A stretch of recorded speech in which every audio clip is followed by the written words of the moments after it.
티벳 사자에서라는 아주 오래된 책 들어보셨나요? 이 책에서는요, 죽음이 끝이 아니라고 말해요. 오히려 새로운 시작을 위한 하나의 여정이라고 하죠. 만약 이게 진짜 사실이라면 죽음 뒤에 우리는 과연 어떤 놀라운 과정을 겪게 될까요? 자, 지금부터 그 여정을 한번 같이 따라가 보겠습니다. 네, 오늘 우리가 떠날 여정은 바로 이 질문에서부터 시작돼요. 죽음이 그냥 피할 수 없는 끝이 아니라 다음 생으로 가기 위한 내 의지가 담긴 선택이라면 어떨 것 같으세요? 바로 이 생각의 전환이 우리가 지금부터 탐험할 세계의 문을 여는 열쇠가 됩니다. 자, 그럼 본격적으로 여정을 시작해 볼까요? 처음 들어서는 곳은 탄생 중간계, 티벳 불교에서는 바르도라고 부르는 상태의 첫 단계입니다. 이곳은요, 바로 당신의 영혼이 나 다시 돌아가야겠다 이렇게 마음먹는 그 순간부터 펼쳐지는 그런 세계라고 보시면 돼요. 맞습니다. 이건 바로 당신의 이야기예요. 사후세계의 그 혼란스럽고 복잡했던 경험들이 이제 다 지나갔어요. 지금 당신의 의식은 그 어느 때보다도 맑고 아주 또렷합니다. 그리고 바로 이 상태에서 당신은 다시 태어나겠다는 중요한 선택을 내린 겁니다. 자, 이제부터 정말 흥미로운 부분이 시작되는데요. 이 중간계에서 당신은 더 이상 우리가 알던 그런 육체를 갖고 있지 않아요. 그 대신에 뭐랄까?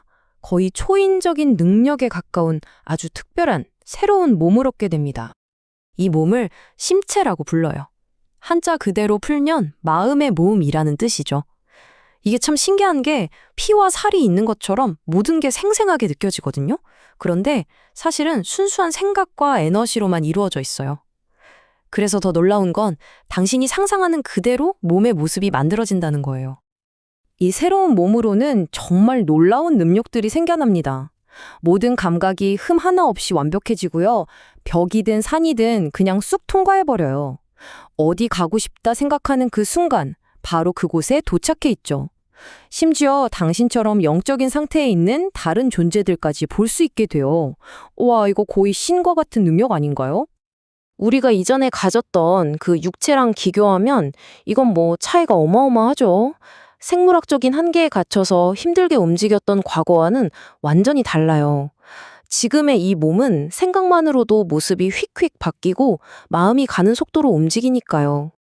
그런데 말이죠. 이런 엄청난 능력에도 딱 한 가지의 제약이 있어요. 모든 걸 다 통과할 수 있는데 단 한 곳, 바로 어머니의 자궁만은 통과할 수가 없습니다. 그리고 이게 바로 당신이 아직 완전한 자유를 얻지 못하고 다음 생을 찾아 헤매고 있다는 아주 분명한 증표가 되는 거죠. 하지만 이렇게 자유롭게 떠도는 것도 잠시뿐이에요.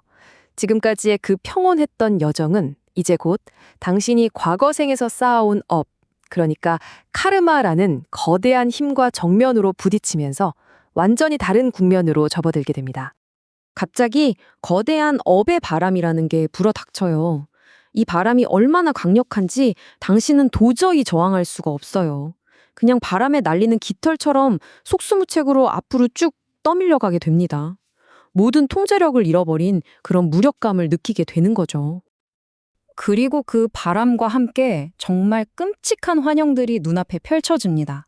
막 산이 먼지처럼 무너져 내리고요. 악마 같은 형상들이 터쳐라 죽여라 소리를 지르고 사나운 맹수들이 나를 막 쫓아와요.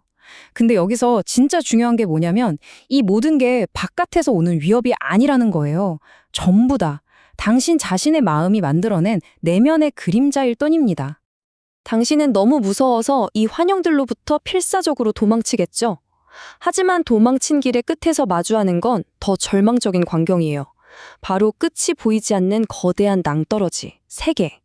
하나는 흰색, 하나는 검은색, 그리고 또 하나는 붉은색의 깊은 심형이 당신의 앞길을 딱 가로막고 서 있는 거죠. 자, 그럼 이 낭떠러지의 정체는 과연 뭘까요? 이건 실제 땅이 꺼진 구덩이가 아니에요. 바로 당신 자신의 마음속에 있던 세 가지 독, 즉 탐욕, 증오, 그리고 무지가 밖으로 드러난 모습입니다. 흰색이 탐욕, 검은색이 증오, 붉은색이 무지죠. 당신은 지금 자기 내면의 가장 깊은 어둠과 정면으로 마주하고 있는 겁니다. 이렇게 내면의 가정 깊은 어둠과 마주하고 난 뒤에 당신은 마침내 이 여정의 최종 심판관을 만나게 됩니다. 당신은 위대한 죽음의 신 야마의 앞으로 끌려갑니다. 그의 손에는 업의 거울이 들려 있어요. 당신의 모든 과거를 낱낱이 비춰볼 그 최후의 심판이 이제 막 시작되려는 참입니다. 심판 방식은 아주 명확해요. 당신 옆에 있는 수호천사는 당신이 살아생전 행한 선행들을 흰 조약돌로 세고요. 수호 악마는 반대로 악행들을 검은 조약돌로 셉니다. 막연하게만 느껴졌던 카르마라는 개념이 이렇게 흰 돌과 검은 돌로 눈앞에 딱 보이는 형태로 나타나는 순간이죠. 그리고 야마가 이렇게 선언합니다. 내가 그대의 업의 거울을 들여다보겠다. 그 안에는 그대의 모든 행적이 명백하게 나타나니 거짓말은 소용없다. 네, 이 거울 앞에선 어떤 거짓말도 어떤 변명도 통하지 않아요. 당신의 모든 생각과 행동이 있는 그대로 아주 명백하게 드러나니까요. 이제 자신의 과거로부터 도망칠 곳은 어디에도 없습니다. 야마는 당신의 몸을 산산조각 내는 것처럼 보여요. 목을 자르고 심장을 도려내고. 정말 끔찍하죠. 하지만 당신은 죽지 않아요. 왜냐하면 지금 당신의 몸은 실체가 없는 마음의 몸이기 때문입니다. 이 끔찍해 보이는 과정은 사실 당신을 파괴하려는 게 아니에요. 당신의 업, 카르마를 정화하기 위한 일종의 상징적인 의식인 셈이죠. 자, 이제 우리는 이 기나긴 여정의 가장 핵심적인, 가장 심오한 가르침에 도달했습니다. 바로 진정한 자유로 향하는 길이죠. 바로 이게 궁극의 비밀입니다.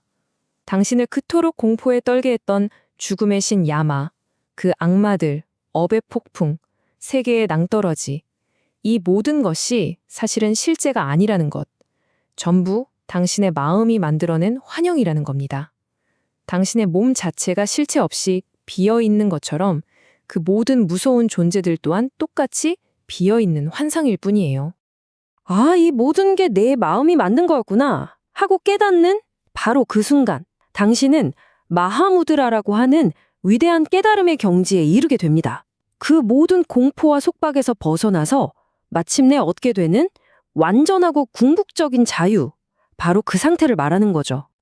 이 완전한 깨달음은 크게 3단계로 완성된다고 해요. 첫 번째는 진리의 몸, 모든 것의 본질이 사실은 비어 있다는 걸 깨닫는 단계고요. 두 번째는 깨달은 몸, 그 비어있음 속에서 오히려 빛나는 지혜와 명료함을 발견하는 단계입니다. 그리고 마지막 3번째가 나투는 몸인데요. 이 지혜를 바탕으로 현실 세계의 깨달은 모습으로 나타나는 거죠. 그러니까 순수한 통찰이 깨달음의 행동으로까지 이어지는 여정이라고 할 수 있겠네요. 그리고 여기서 정말 중요한 건 이 모든 이야기가 단순히 죽음 그 이후의 세계에만 해당하는 게 아니라는 점이에요. 이건 바로 지금 이 순간 당신이 경험하고 있는 현실의 본질에 대한 아주 근본적인 진리이기도 합니다. 우리가 일상에서 겪는 두려움, 불안, 또 기쁨 같은 감정들, 이 모든 것들 또한 어쩌면 우리 마음이 만들어낸 투영일 수 있다는 걸 알려주는 거죠. 결국 당신의 마음이 당신의 현실을 만들어낸다는 뜻입니다. 그렇다면 마지막으로 이 질문을 한번 던져보고 싶네요. 바로 지금 이 순간 당신의 마음은 어떤 현실을 만들어내고 있나요?